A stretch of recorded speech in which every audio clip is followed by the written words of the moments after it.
sözü de gel gel geliyor.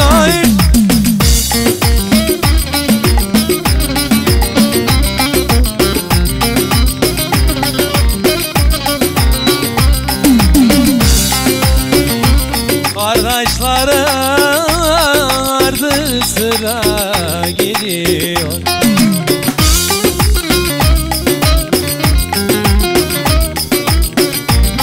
Usul boylara kurban olayım. Sallan zavuylara bakayım vay vay. Gel sana liraları takayım vay vay.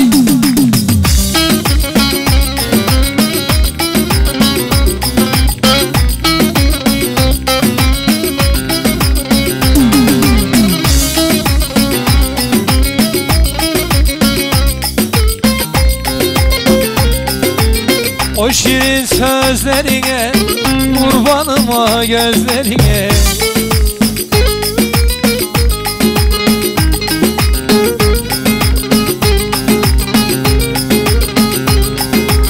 Bakma gel yüzlerine, gel yanıma. Gel yanıma, gel gel.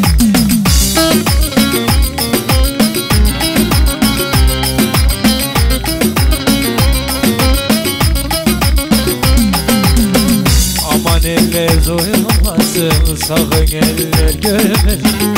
Zalim anam uyanmasın, gel yanıma. Gel yanıma gel.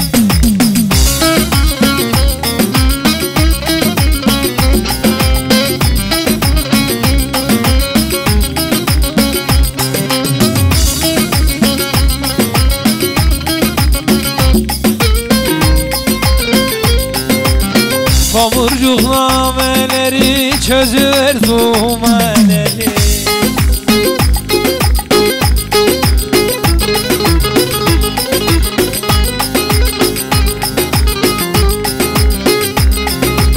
Görüp gün sineleri, gel yanıma. Gel yanıma. Aman eller duymasın, sakın eller görmesin. Zalim ana uyanma.